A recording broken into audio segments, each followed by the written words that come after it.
I did a brief introduction to Crossgen about a week ago, and a lot of you liked it, gave some good information, and we got a lot of good feedback. And what was interesting is we got some feedback from some people who worked in the company.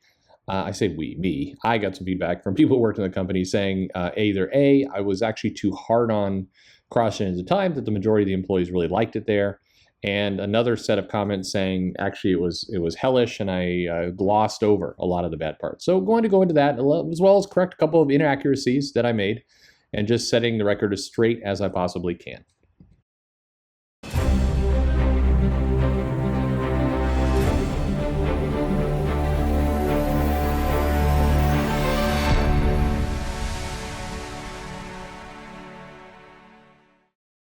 Hey everybody, this is Perch. I do my best to just try and lay out kind of as much as I can learn, gather, but it's a combination of stuff I remember, which is always a little dodgy. You know, you remember things differently. Kind of advice what it's like to work in the industry, and then what I can research and what I can find. And you know, I'm not infallible. I make mistakes all the time, and that's completely fine. And I try and correct them when I do. And never bothers me when somebody shows up with some additional information. So in the case of CrossGen, like a bunch of things happened. So I did that initial video. A lot of people were looking forward to it. I planned 3 videos. This is like the second one. And then there's a third one. In the third one, I'm going to talk specifically about some of the tech advancements and some of the business advancements that CrossGen did, because that's kind of the hidden, unsung kind of story around CrossGen. Whether it worked or not, or whether the people involved were one way or another way, CrossGen actually brought to the table a lot of new ways of doing things that I think deserve to be kind of called out, and I think it's high time for the industry to remember those. So I wanted to go into that. I had, and again, I'll assume this is on the level, but the founder of CrossGen, a gentleman by the name of Mark Alisi, unfortunately he has passed away now at this point, but his daughter came and actually gave some comments on the original video, which I thought was very nice of her. Let's assume again that this person's real. It's the internet, so you never know, but I have no reason to doubt it. And one of the points she brought up is that I made a big factual error, and she's right. So in the video, I talked about how CrossGen, as it was getting going, as it was rolling, that it got hit with a number of problems kind of all simultaneously. And this is right around the kind of 2002, 2003 kind of time period, where the financial funding kind of dropped out. A lot of it was being funded as a result of involved with Ross Perot and kind of his business. Please see the first video for that. But the other part of it that happened kind of about that same time was that unfortunately, Mark Alisi's wife passed away, leaving him the responsibility of caring for his daughter. And what's interesting is that his daughter came in and said, "Hey, that you got the time period completely wrong on that. That unfortunately, her mother, Mark Alisi's wife, actually passed away earlier than that. It wasn't all kind of at the end." And absolutely it's true, but it's funny because as I go and I looked in, I'm like, wow, that's a big miss on my part. But as I looked in, a lot of sites were wrong about that, including like Hollywood Reporter and a lot of Variety, a couple of the other kind of bigger sites, all kind of crafted this story that everything fell apart kind of at the end of 2002, 2003. And they glossed over the fact, it's written in a very weird way where it's like, his wife had died, which is technically still true, but the way it was all clumped together in that timeline was wrong. So I got it wrong, but it taught me another interesting lesson around how these articles are written and kind of the narrative that I think people want to tell. They want to tell a certain kind of cadence of how the story goes, and not all the facts fit. But the other part to the story that was kind of funny is that people are very polarized, it seems, who are involved with the company, about whether or not it was a good work environment or a bad work environment.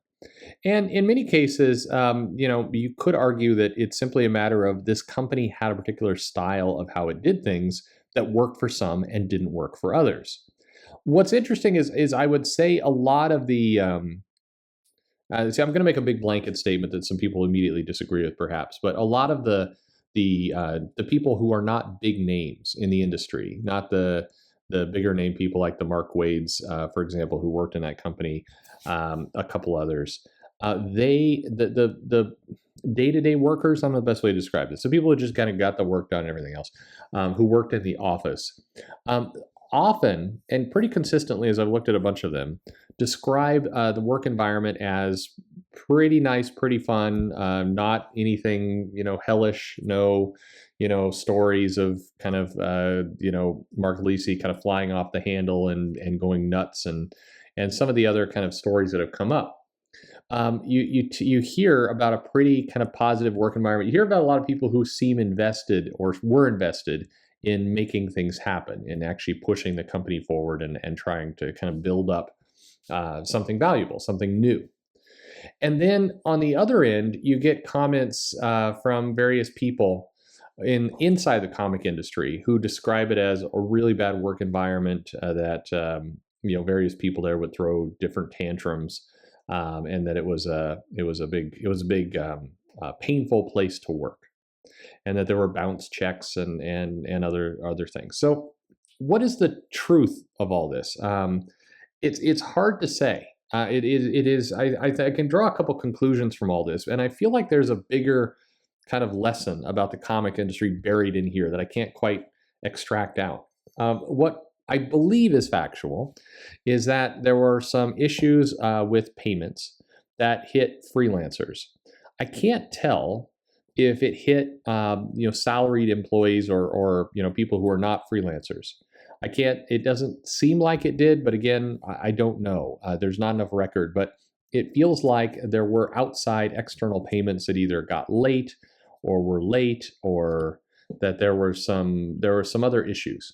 What's funny is that a lot of the things that I managed to dig up about the payments and things being late and issues kind of in how things were done are almost common today with a lot of the smaller publishers. It seems like I just see plenty of statements kind of where that's commonplace. And so I don't know if it was just that, in this period in 2003, maybe there was an expectation that this company was going to do it differently. I do think, and I say this from kind of reading between the lines and things that Brandon Peterson have said, and others, that there was this expectation that there was a giant pot of money behind this company. And so when there were issues cropped up, it almost felt like a betrayal. And again, you don't know what was said to who at the time, but it feels to me at least a little bit more than some people were assuming things that weren't necessarily true, or kind of wrapping up their own assumptions into all of this. The other thing that I think we do know is at least is factually true, is that at one point, and I don't know exactly the year, but let's say somewhere in the 2002, 2003 kind of area, Borders and Barnes and Noble in particular, big box chains right now, of course, ordering a lot, returned a lot of unsold books for credits and refunds. And this hit the company at a bad moment in time when it didn't have a lot of cash reserves, and it was just this additional kind of return bill, and hurt them from a credibility standpoint with their market and their distribution. And that seemed to come at the exact wrong moment of maybe some of the decrease in the Perot system stock and so on. So we know that happened, and then we know from basically interviews by Mark Lisi and others that there was definitely some, I want to say, sour. There were some problems there in how he was interacting with. Well, let me phrase it a different way. We know he carried with him some irritation to some people in the industry, and he's made some public statements about that. There was a video and so on, but there is definitely some bad blood with some of the individuals, and this is where it gets into kind of that mystery that I'd like to unlock in the comics industry is who really said or did what.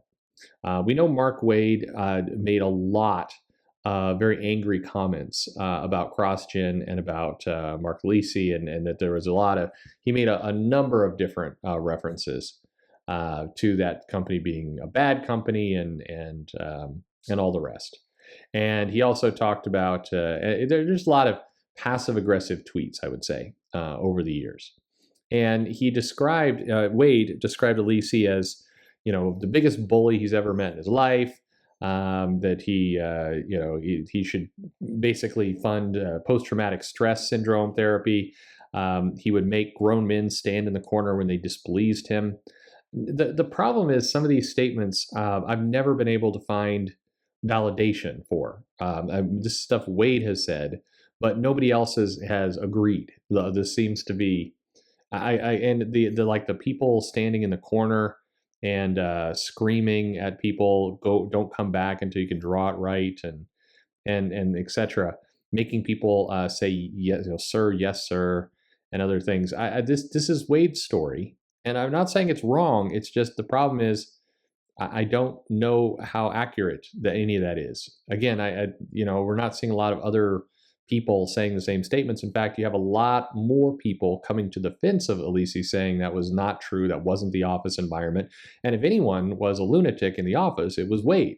So again, this becomes a, who's telling the truth here? It is really, really strange. The one last thing I think I'll throw in here again is in a previous video I talked about how the company catered food and did a lot of other things, and how I was trying to kind of compare it to how a lot of tech companies and startups operate.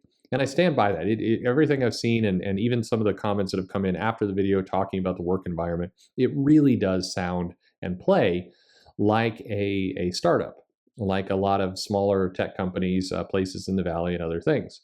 Now, you can debate the wisdom of whether that kind of format works for comics or not, but the idea of stocking food and making the work environment, more playful, having, video or arcade games and other things in there, it's twofold. It's both to create a, happy work environment. That's kind of the goal, and to attract people in by saying, look at all the perks and things we have. But it's also a way to kind of, encourage people to stay at work longer. And that's not necessarily a bad thing. It's like tech companies know they want their people to be able to give, in some cases more than 8 hours a day, in some cases 10, 12 when you're in shift time. And one way you kind of lessen the pain of that is that you cater food, or you do things to make it feel more like home and less like work. Now, there's a whole, thousands of videos and books and everything debating the merits of that system and whether it's good or bad or cruel or not cruel or anything else. But I think it's important to note that, because it's neither true that the food was there to kind of trick or trap people, or that he was just a fool and just giving away food randomly to people because he was such a nice guy. It's a very very, very tough situation. At any rate, certainly a lot of bad blood, a lot of drama there, but very hard to pin down exactly what's true. But I did want to correct these pieces. I'm going to do a third video on Crossgen, like I mentioned, talking specifically about the innovation that company did and why several of its things, the stuff it tried to create, viable today and should be used today. But anyway, let me know your thoughts on Crossgen. Hopefully this additional detail is helpful. Like, subscribe, click the bell for notifications, but most importantly, thanks for listening.